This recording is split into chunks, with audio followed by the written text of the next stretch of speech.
Oh, Pharrell drives me crazy sometimes when he does that. She could have gone home. Hey fam, what's up? This is Robert Anton here, robertantonnyc, coming to you with your no frills, the voice commentary from a singer. Okay, we have finally made it to the knockout rounds where the contestants choose their own songs and go head to head trying to make it to the live shows. The coaches have only one steal for this round, and Miley Cyrus will be the mentor for all the contestants, and she's also been announced as a coach next season along with Alicia Keys. Tell me what you think of that down in the comments. I was kind of surprised when I heard it. Two women on The Voice, that'll be the first time it's ever happened. Okay, we started out with TeamBlake. It was Angie Kylehower versus Paxton Ingram. Paxton did Hometown Glory by Adele, and Miley jumped right in and started singing the parts for him and told him to make big, strong choices. Blake told him to never lose the conviction he sings with and play every card he has. Angie Kylehower did Take Your Time by Sam Hunt, and Blake was worried about this song choice because it's half talk, half sing, and he was wondering what she was going to do with it, and Miley helped her break up the melody to get some breaths in. So Angie went first and did start out talking, but added a little melody in some places where Sam actually talks. She played guitar, and this had a nice vibe and bounce. She's so expressive and earthy. I enjoyed this. It was nice because she told Paxton to kill it as he came up, and he fell right into the moment with his distinct tone, but he had his eyes closed at the start of this, and I wasn't feeling like he was connecting to the audience. He eventually came out of that and took it to the audience and really sang to people and stuff, and then he went back into with his eyes closed again. Loved his sound on this and the gritty choices he made for the big notes. Nice arc to the performance also. Christina liked Angie's confidence and said Paxton was singing it about something personal to his life. Pharrell said the song didn't stand up to Angie's potential and said Paxton was super solid. Adam said Angie was very energetic with a lot of passion and said Paxton doesn't sound like anyone else. And Blake chose Paxton Ingram because he just flat out did an incredible job. Next it was TeamAdam with Owen Danoff versus Ryan Quinn. Owen did She's Always a Woman by Billy Joel. Miley advised him to make it smaller and more real, while Adam told him to dig deep and understand that he's really good. Ryan chose Drops of Jupiter by Train, and Adam told him to sing less and feel more, while Miley suggested he sing it about the kids he works with. Owen went first on this and seemed very sweet and honest, but had a little bit of Billy Joel in there for me. I didn't feel like he found his own voice on the song. His emotion was very engaging though, and he sucked me in as he went along. Ryan is the odds-on favorite, and he came to play. He was very rhythmic on this with a nice forward vocal production. He was just a little stiff through his body, but his voice was more than made up for it, and those big notes were very impressive and crowd-pleasing. Blake said they both sang great, but favored Owen. Christina called Ryan precise and clean while saying Owen owned it. Pharrell was wowed by Ryan's Star Search notes, but said Owen took us all into folkland. And Adam pondered what he wanted to reward, and then chose Owen Danoff because he gave a piece of his heart and soul. And Christina chimed in to steal Ryan Quinn, saying she's been a fan of his since The Blind. And if you've been a fan of mine since The Blind, make sure to thumb up the commentary and let me know that you are enjoying it, that you are here, that you are watching, that we are talking about something over here. It lets other people know also. Thank you guys so much for all of your comments, for your engagement, and of course for your thumbs. Next we had TeamPharrell with Hannah Houston versus Malik Hurd, and Malik chose Isn't She Lovely by Stevie Wonder, and Pharrell said that he needs to let people get to know him like his parents or his best friend, while Miley gave him some line readings on the song, meaning she actually sang it to him and told him, you know, you should sing it this way, or blah, blah, blah. And you know, I guess he took some of her advice. Hannah Houston did House of the Rising Sun by The Animals, and Miley also sang some things to her and told her to start with a mic stand. She also said she wants to be her background singer.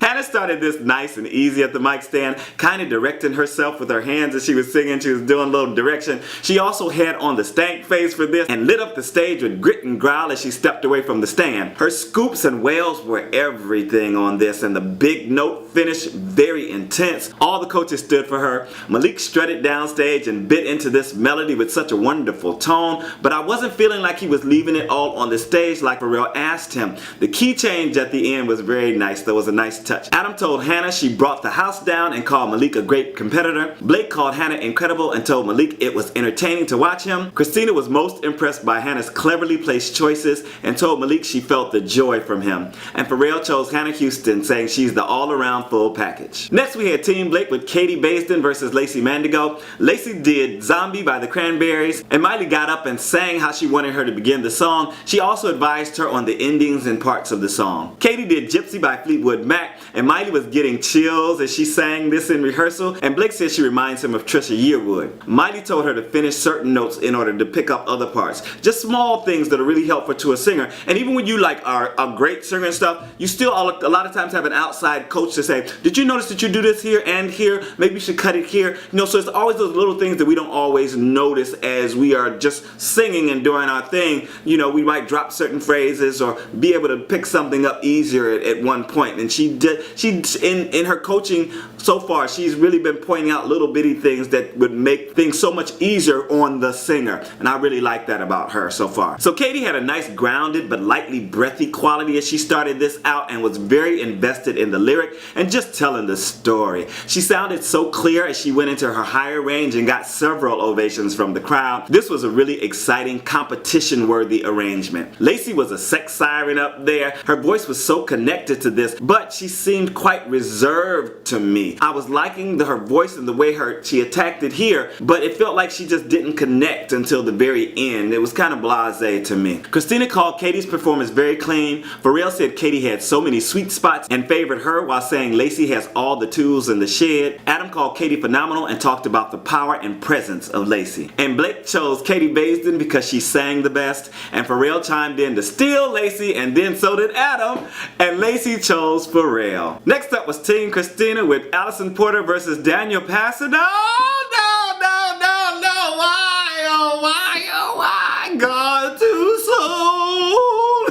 soon?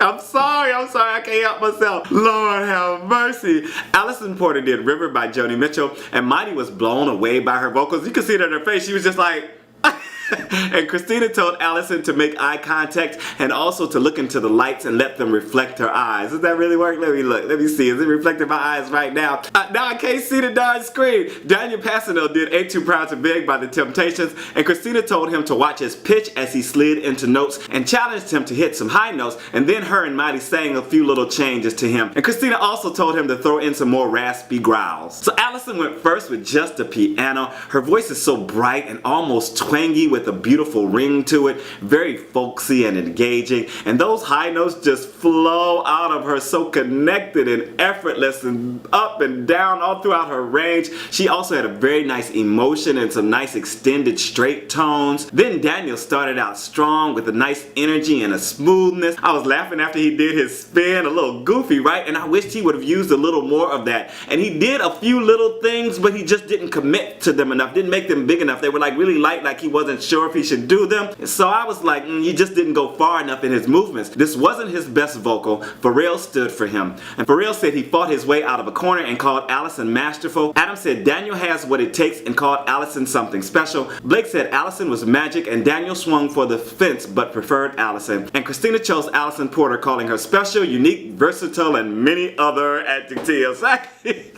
And in the pimp spot, we had TeamPharrell with Emily Keener versus Shalia Fearing. Shalia did A Broken Wing by Martina McBride, and Pharrell advised her to watch her diction, while Miley told her to change the melody when it got too low for her, and also to think more about the lyrics. Emily did Big Yellow Taxi by Joni Mitchell, and she picked up her guitar for rehearsal, and Miley started arranging the song for her right away. So Emily got to kick this off with just her and guitar, wonderful sound and attention grabbing. It seemed they had a little flub getting into the more up-tempo of the song when the band came in, but it evened out and she gave a good performance, showing a lot of different parts of her voice. I thought from rehearsal that Shalia brought out the blues feel of this song, and she really had that Etta James feel and sound going on during this performance. I loved when she climbed up into the chorus, and it was great because she had so much movement going on throughout her body without really moving her feet, and her voice was sailing and going through her registers masterfully. All the coaches stood for her. Adam called Emily really cool but said Shalia was a revelation. Blake called Emily vintage but new and special and said Shalia did an incredible job. Christina called Emily gentle yet powerful and said she thought this was the finale show and Shalia just won the voice. And Pharrell chose Emily Keener because she's interesting and grounded, and Adam chimed in to steal Shalia. Thank goodness. Oh, I'm gonna kill you, Pharrell, saying she gave the performance of the night, which she did, and I don't understand Pharrell.